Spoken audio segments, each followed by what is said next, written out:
Como, bueno, el título, y me voy a centrar mucho en intentar dar algo de luz sobre cómo los brokers, primero, si es cierto que existen los brokers sin comisiones, y segundo, los que al menos más se acercan a ello, cómo lo consiguen, o al menos cómo consiguen dar la impresión de que es así, de que son brokers gratuitos.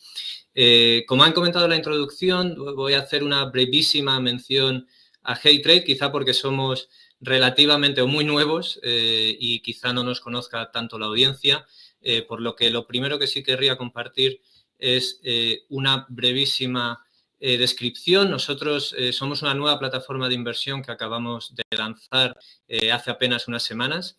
Y hemos empezado, bueno, con una visión a largo plazo de dónde queremos ir. Queremos ser la plataforma más competitiva y dar acceso a todos los mercados. Y en esta primera versión que hemos lanzado tenemos ya acceso a los mercados estadounidenses y ETFs sin comisión por compra y venta, sin comisión de ejecución. Somos la opción más barata para las acciones europeas, incluyendo todo el mercado continuo español, y tenemos la custodia en España. Asimismo, tenemos, bueno, usamos Open Banking, es una de las grandes clave y una de las grandes apuestas del proyecto, no solo actualmente, sino que tenemos una visión que va mucho más allá de a dónde queremos llevarlo para realmente hacer muchísimo más fácil a nuestros clientes el que puedan operar con nosotros y transferir sus acciones o incluso el traspaso de su cartera con nosotros. Y esto es lo que linka o lo que une al resto de la charla que quiero compartir hoy, es damos mejor ejecución y un acceso real a los mercados. No tenemos un modelo operativo opaco y en ese sentido, bueno, lo podemos discutir a lo largo de la próxima 45 minutos o de la próxima hora, pero realmente para nosotros esto es un factor clave y muy diferencial, ¿no? Pero bueno, no he venido a hablar de mi libro, contrariamente a lo que se suele decir, así que entro ya directamente en materia, ¿no? Lógicamente, si uno busca rápidamente online o ve anuncios en cualquiera de los medios, uno tendría la impresión de que en realidad lleva muchos años existiendo el trading y el brokeraje sin comisiones, ¿no? Parece bueno, que hay múltiples opciones con distinto enfoque, quizá con distintos acentos, pero realmente parece que en realidad tenemos una oferta muy grande para poder escoger brokers sin comisiones y realmente parecería que se puede operar tranquilamente sin que haya ni costes implícitos ni por supuesto explícitos, ¿no? Entonces, bueno, si esto es así, vemos todos estos anuncios, pues bueno, debería existir, ¿no? Será que todo ello es cierto, ¿no? Antes de responder, o intentaré responder esa pregunta a lo largo de toda la charla, pero voy a compartir simplemente la agenda o un poco los temas que voy a querer tratar. Primero vamos a hacer un salto a Estados Unidos, porque como es habitual, es donde muchas de las innovaciones o llevan unos años de ventaja respecto a otros mercados, de ventaja o desventaja en algunos casos, y seguramente, bueno, para intentar de arrojar algo de luz es una referencia ineludible y me gustaría detenerme algunos momentos, algunos minutos en Estados Unidos. Después saltaré a Europa y veré cuál es la regulación y el estado en Europa. Y con ello después diré, bueno, cuáles son entonces las estrategias de cero comisiones en Europa, cómo puede haber, sin querer adelantarme, pero cómo puede haber brokers de cero comisiones en Europa. Intentaré dar unas pinceladas después de cuál es el futuro, o sea, de cuál es lo último, las últimas novedades y hacia dónde probablemente pueda ir la regulación. Y unos pensamientos finales de hacia dónde, qué significa esto de cara al inversor, qué hay que tener en cuenta a la hora de elegir un broker y, posibles cambios que nos puedan afectar a todos en un cierto, antes incluso de lo que igual podemos imaginar, ¿no? E intentaré dejar suficiente tiempo para tener una buena sesión de preguntas que espero que las haya. Voy a mojarme muchas veces en estas charlas, la gente no se moja demasiado, pero creo que voy a intentar mojarme y espero que haya opiniones también quizá contrarias y tengamos un buen debate, ¿no? Al final. Empezando con Estados Unidos, ¿no? Y con el recorrido que allí ha habido respecto a los brokers sin comisiones. Bueno, es ineludible hacer referencia a Robinhood, obviamente. Surge en 2013 y básicamente, más allá del impacto que puede haber tenido la inversión minorista, lo que es increíble es que en apenas unos años ha conseguido que todos los demás brokers principales estadounidenses hayan tenido que adaptarse y ofrecer el trading o la compraventa de acciones gratis, ¿no? Gratuita, o al menos con esa etiqueta, ¿no? Y realmente, más allá de que haya traído a muchísimos nuevos inversores al mercado, haya incrementado, bueno, o aparentemente haya incrementado el poder de los minoristas y haya creado todo el fenómeno de los meme stocks con GameStop y lo que hemos vivido estos últimos meses, realmente ese legado, el haber realmente movido el mercado de esa forma tan dramática en relativamente pocos años, es pues algo realmente admirable y que ya simplemente por ello pues un cambio realmente de paradigma, ¿no?, en el mercado estadounidense. Obviamente la salsa, bueno, aquí es un ejemplo de cómo incluso, bueno, Schwab, Vanguard, muchos, todo uno a uno fueron cayendo poco a poco y tuvieron que dar su brazo a torcer y aceptar que tenían que ir eliminando estas comisiones, ¿no? Obviamente, ¿cuál es la salsa secreta de Robinhood o cuál fue la fórmula que ellos encontraron para poder ofrecer ese trading sin comisiones, ¿no?, o gratuito? Bueno, pues es el Payment for Order Flow, la traducción en castellano, pues el pago por el flujo de órdenes, ¿no? Básicamente es la venta a un tercero, a un market maker, principalmente, del flujo de órdenes que recibe el broker, ¿no? Y al que le da un acceso principal para poder hacer la ejecución de esas órdenes, ¿no? Curiosamente, y esto la verdad es que llevo meses empapándome del tema, pero hasta hace poco no sabía que empezó con Bernie Madoff. Bernie Madoff era uno de los principales impulsores hace ya muchos años de la práctica. Era otra época, por supuesto, las acciones en aquel entonces cotizaban en octavos de dólar, pero aún así, ¿no?, él era uno de los primeros proponentes, lo pagaba agresivamente por conseguir esas órdenes y realmente, bueno, es una referencia curiosa, ¿no?, que encontremos a alguien tan conocido como Bernie Madoff también en el origen de la práctica del Payment for Order Flow. En Estados Unidos, algunos de los principales market makers, ¿no?, de los jugadores o de los actores de este sector, pues son nombres muy conocidos, como puede ser Citadel, Virtu Financial y pocos más, en realidad. Es un mercado relativamente concentrado en el que, de hecho, Citadel fluctúa algunos meses, pero vamos, está cerca prácticamente a veces de un 50% del share de estos market makers, ¿no? Y realmente, en ese sentido, es muy controvertido, y ahora entraremos en ello, el poder que acumulan ellos al acumular ese flujo de órdenes, el tener acceso y el tener esa información. La compensación que reciben o que pagan a esos brokers como Robinhood por ello, a priori no parece muy elevada, ¿no? Estamos hablando de ni siquiera, bueno, 17 centavos, o sea, ni 20, ni un quinto de céntimo, perdón, por dólar o centavo de dólar por cada una de las acciones, ¿no? Esto en una transacción media en Estados Unidos, que hablamos de 151 acciones, pues supone 26 centavos, ¿no? Por tanto, a priori parece que esto ha mejorado mucho al inversor minorista, porque antes de la irrupción de Robinhood era muy habitual que los brokers cobrasen $5 por esa ejecución y ahora, como mucho, pues, en fin, incluso una orden grande que podría ser de 1.000 acciones supondría ese Payment for Order Flow o ese rebate un $1.73, ¿no? Por lo tanto, parecería a priori que es incontrovertido, que hay una gran mejora de cara al inversor minorista. Pero, por supuesto, según vamos a ir viendo, pues no todo es tan sencillo, ¿no? Se puede complicar mucho. Esto es solo un ejemplo, ¿no? Esto es el report que está obligado a hacer trimestralmente Robinhood a la SEC, sacado de Edgar, y aquí este es el report 606, en el que básicamente es el desglose de las operaciones a quien las ha tenido que enviar, ¿no? Y como se puede observar, en este caso Virtu y Citadel, pues acumulan prácticamente 2/3 de todas las órdenes que ejecutadas a través de Robinhood son enviadas a ellos y ellos toman, por tanto, esas posiciones y la ejecución de las mismas, ¿no? Por lo tanto, como decía, acumulan en ese sentido mucho poder y mucha información.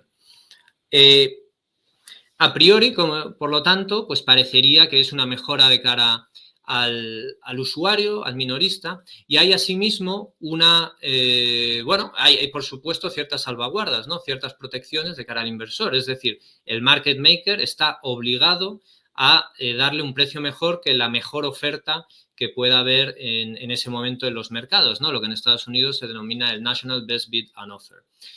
Pero ¿es verdad que hacen eso o cómo lo hacen, ¿no? Y ahí es donde se esconde realmente el problema.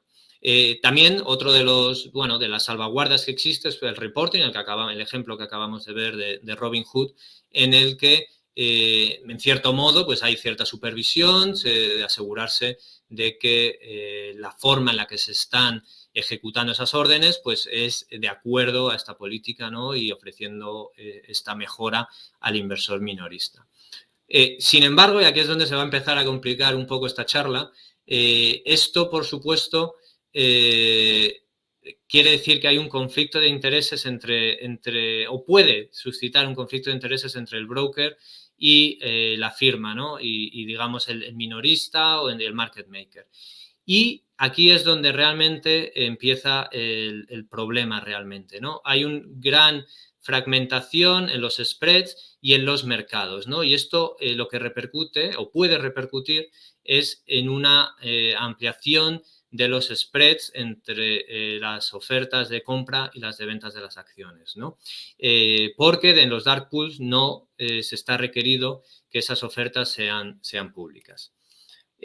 Por tanto, cuando se empieza a profundizar, por tanto, en el tema del Payment for Order Flow, es donde nos damos cuenta de la complejidad, ¿no? Y ahora, deteniéndome un poco más en esos problemas que comentaba, realmente según uno empieza a escarbar, empieza a encontrar más y más problemas, ¿no? Escondidos uno detrás de otro, ¿no?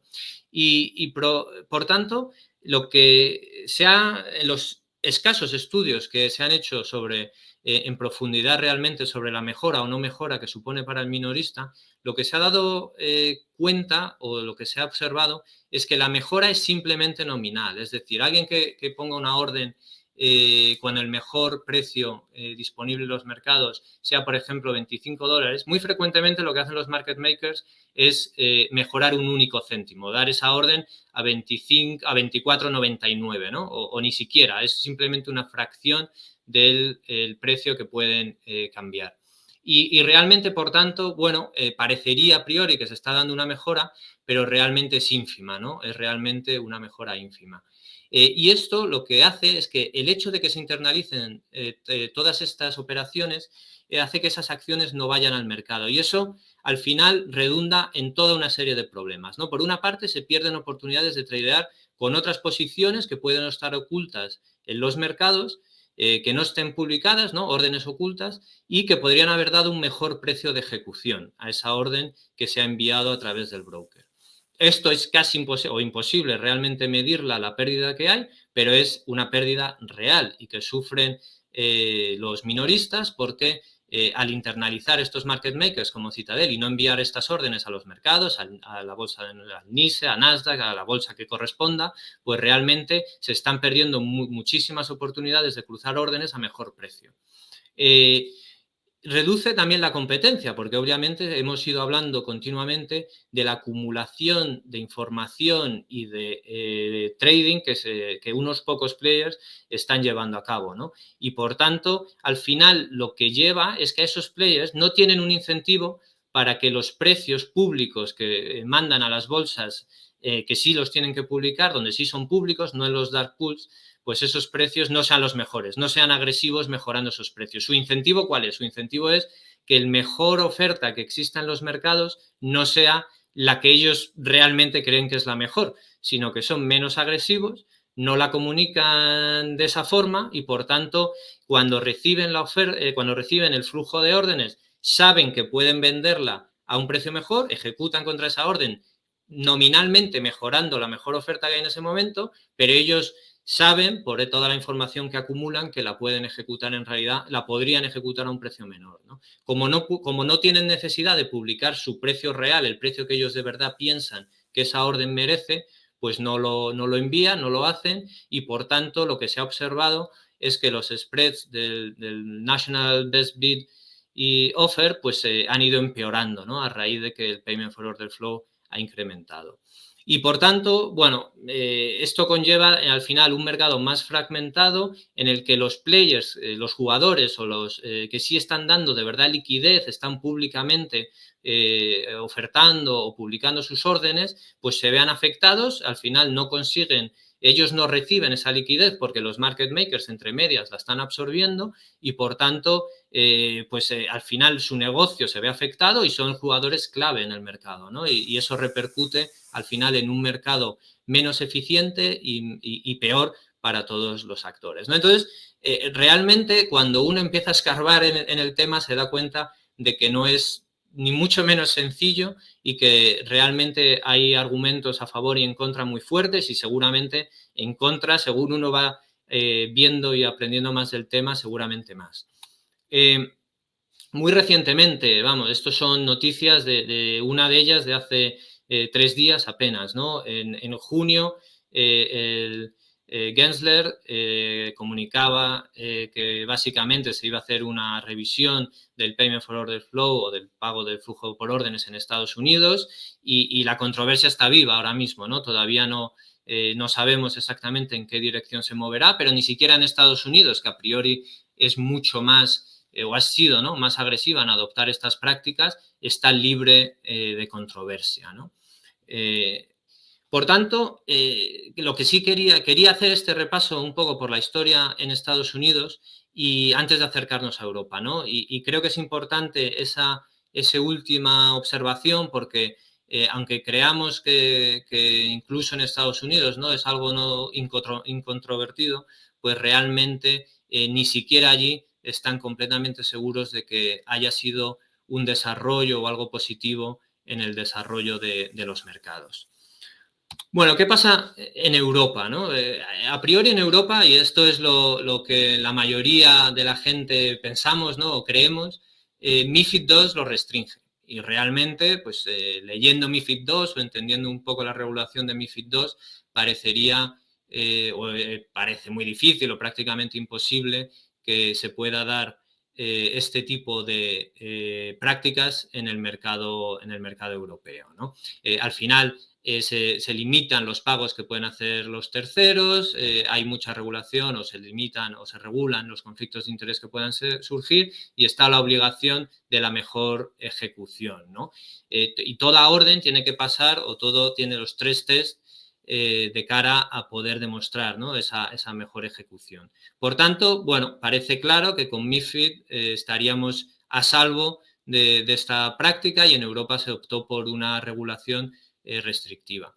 Uno de los primeros reguladores en afrontarlo fue la antigua FSA, la FCA en Reino Unido, cuando por supuesto todavía parte de la Unión Europea, en 2012, bastante temprano, y allí ya se llegaba a la conclusión de que era un claro conflicto de interés entre los clientes y realmente se prohibió en Reino Unido la práctica. Y de esto hablamos ya prácticamente hace 10 años, ¿no? No solo eso, sino que en Reino Unido ha habido consultas periódicas, de hecho esta es una carta que se envió a los CEO de las firmas de brokeraje, en las que básicamente en términos realmente clarísimos se hacía constar el rechazo de las autoridades británicas a la práctica, se decía que había llegado a su conocimiento que ciertas firmas estaban intentando establecer esquemas para sortear las limitaciones al pago por flujo por órdenes y que no lo iban a tolerar y que quien básicamente siguiese con esas prácticas, pues obviamente sería llamado rápidamente a ser supervisado y a consultas por la autoridad supervisora.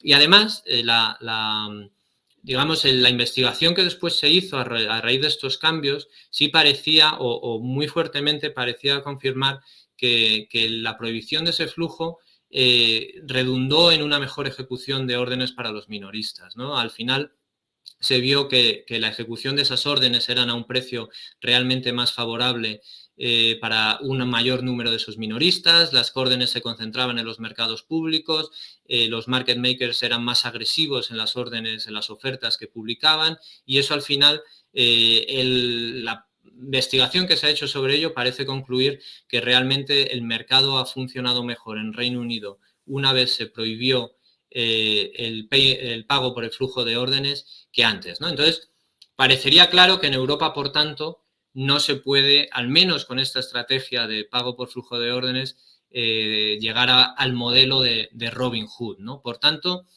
bueno, parece que esa vía está cerrada, pero, por supuesto, en Europa, como decíamos al principio, seguimos viendo muchísimos brokers con, bueno, publicitándose con esa estrategia de cero comisiones, ¿no? ¿Cómo puedes decir, por tanto, que eres un broker de cero comisiones en Europa, ¿no?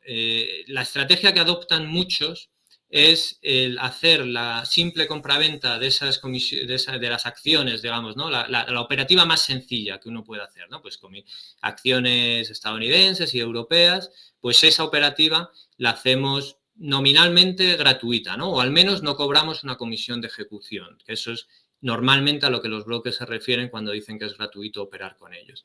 Y añadimos otras comisiones o otras tarifas en áreas en las que el cliente sea menos sensible a ellas, ¿no? Pues hablamos de Forex, por ejemplo, en algunos casos, en otros los llamamos costes externos que repercutimos al cliente, etcétera.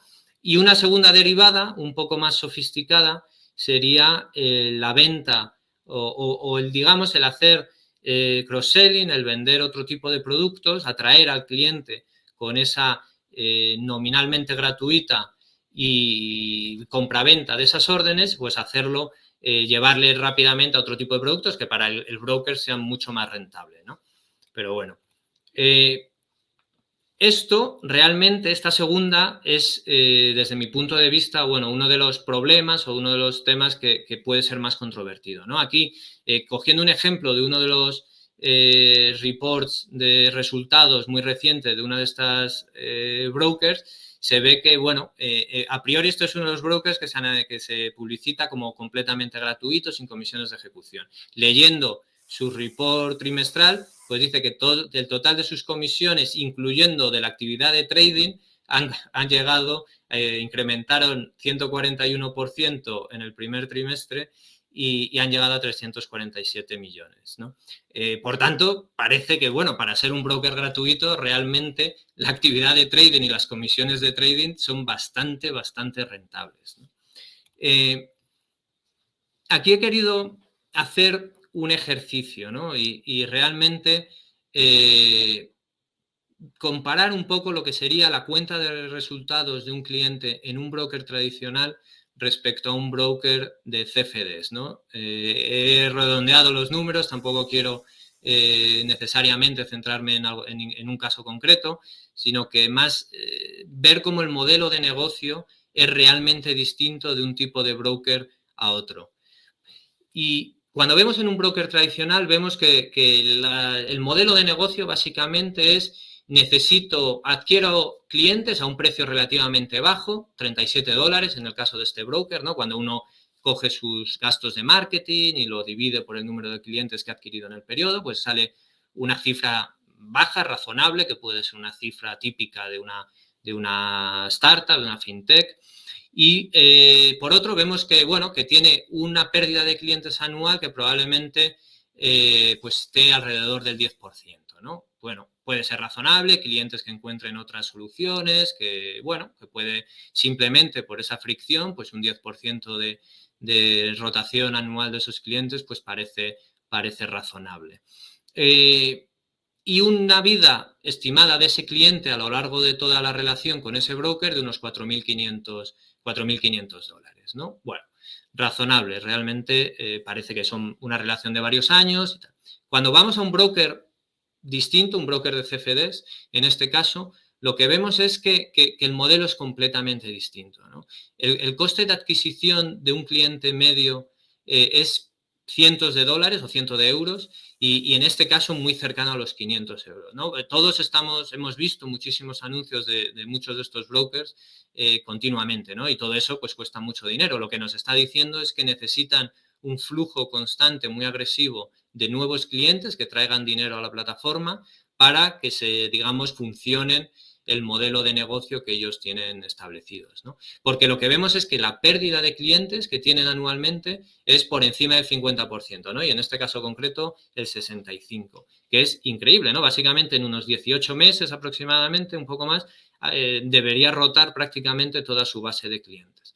El modelo, por tanto, es gastar mucho dinero en publicidad, atraer clientes que yo sé que no van a durar mucho, quizá empiezan, ¿no? Yo les atraigo con un modelo de trading gratuito de acciones, pero sé muy probablemente que muchos de ellos empezarán a probar productos más complejos y entonces realmente sé que la vida de ese cliente no va a ser muy larga, pero va a ser muy rentable para mí y por tanto en cuanto ese cliente se retire necesitaré atraer con ese gasto ingente en marketing a un nuevo cliente que me ayude, ¿no? Que reemplace o que sustituya a los clientes que voy perdiendo. Por tanto, el modelo es completamente distinto y esto debería ponernos un poco sobre aviso de que ese modelo gratuito realmente, bueno, es un poco raro que alguien se esté gastando esas cantidades de dinero en marketing si de verdad fuese gratuito lo que me está ofreciendo, ¿no? Entonces, bueno, perfecto, hemos cubierto estas posibilidades que tienen los brokers en Europa, de añadir unos costes implícitos y de hacer este cross-selling a otro tipo de productos, pero quiero añadir una opción más, ¿no? Y aquí es donde se complica incluso un poco más. Y si todavía intentamos hacer Payment for Order Flow en Europa, ¿no? Parecería, ya he dicho que estaba prácticamente descartado, que con MiFID parece prácticamente imposible hacer Payment for Order Flow en Europa, pero ¿y si lo hacemos? Pues seguramente hay algunos que lo han pensado y algunos que lo están hoy en día todavía haciendo, ¿no? La realidad es que distintos reguladores en Europa han tomado distintas posturas o distintas respecto al Payment for Order Flow, ¿no? Algunos, como Holanda, como Reino Unido, cuando todavía era parte de la Unión Europea, han sido increíblemente claros en la restricción. Las consultas que se han hecho en ellos lo han dejado muy claro. Robinhood, de hecho, quería lanzar en Reino Unido, tenía una lista de espera y realmente cuando se publicó la nota aclaratoria de la FCA, poco después anunciaron que no iban a lanzar, ¿no? Bueno, no sé si una cosa está relacionada con la otra, pero seguramente.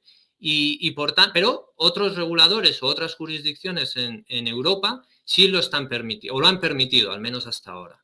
Esto, obviamente, pues es un hándicap muy importante para las firmas, incluyendo nosotros, GTF, que operamos en España, localmente, poder competir con algunas de estas otras firmas que sí están en jurisdicciones donde se está haciendo una lectura más flexible, digámoslo así, de lo que está permitido dentro de MiFID, realmente crea una fragmentación del mercado que realmente hace muy difícil, ¿no? Cuando hablamos de que las firmas o nuevas empresas en Europa puedan tener el volumen que pueden tener en Estados Unidos, esa fragmentación que sigue existiendo, esa distinta aproximación incluso a la regulación, a la misma regulación que tienen distintos reguladores en Europa, pues realmente es llamativo, ¿no? Y realmente son los problemas. Entonces, sí existen a día de hoy brokers, algunos de ellos que se contratan fácilmente o sin problemas desde España, que sí están recibiendo o practicando este tipo de pagos o, digamos, este modelo de negocio o este modelo operativo, ¿no? Sin embargo, bueno, esto que estoy compartiendo hoy, pues obviamente también está en el radar de los reguladores, ¿no? La regulación, pues a veces tarda, pero acaba llegando, ¿no? Y de hecho, se está acelerando todo en los últimos, diría, los últimos meses. Muy recientemente, en julio de 2021, vamos, hace apenas 4 o 5 meses, ESMA lanzó una nota en la que realmente advertía sobre, digamos, las prácticas o el peligro del Payment for Order Flow. Muchos de los puntos que comentaba obviamente son los mismos que hemos ido hablando a lo largo de la presentación, ¿no? Pues el conflicto de interés que puede generar, la fragmentación de los mercados y todo ello.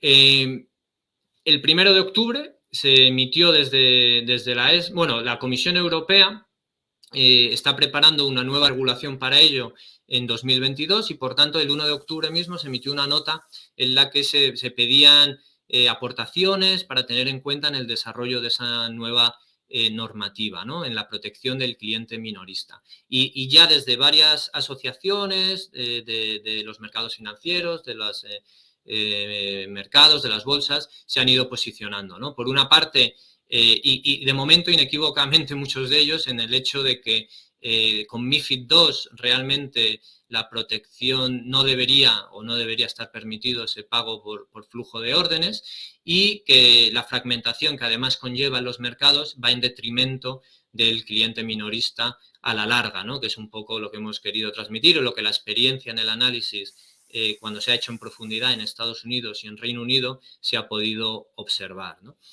Por tanto, cuando se concluya este periodo de consultas, a principio de 2000, bueno, a finales de este año y por tanto a principios de 2022, se espera que la comisión termine o las incorpore y termine publicando esa nueva estrategia para la inversión minorista en Europa a lo largo o en los primeros momentos, ¿no? En los primeros meses de 2022. Esto no es solo en Europa, por supuesto en España también, la CNMV, y esta es una noticia también muy reciente, ha puesto el foco o está haciéndose eco de esa llamada que hacía ESMA